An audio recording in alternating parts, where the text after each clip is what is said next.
Hello Amigos. ఒకసారి అయితే ఇది చూడండి, అందరూ ఎక్స్‌నెస్ బ్యాన్ అయిపోతుంది 11 తర్వాత అది ఇది అని చాలా పుకార్లు అయితే పుట్టిస్తున్నారు. సో దీనికి క్లారిఫైగా నేను ఎవరిని కనుక్కోవాలనుకోలేదు. సో డైరెక్ట్గా ఎక్స్‌నెస్ని అడుగుదామని అడిగాను అనమాట. ఇక్కడ చూడండి.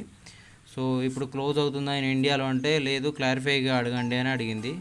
So everyone is saying Exness is closed after 11th date అని అంటే లేదు, ఇంకా కొంచెం Exness is closed after are you sure అని ఇంకోసారి కరెక్ట్గా అడగండి అంటే ఇన్ ఇండియాలో అకౌంట్లు అనేది క్లోజ్ అయిపోతాయా అని అడిగాను.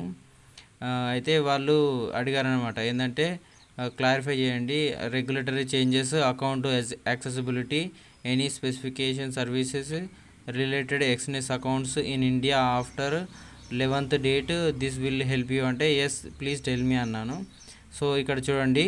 ఇక్కడ చూడండి గాయస్, ఎక్స్‌నెస్ సేవల కోసం పరిమితం చేయబడిన దేశాల జాబితాలో భారతదేశం లేదు. అలాగే ప్రస్తుతానికి 11 తర్వాత భారతదేశంలో ఎక్స్‌నెస్ ఖాతాలు మూసివేయబడతాయనే లేదా యాక్సెస్ చేయబడలేదనే సూచనలు లేవు.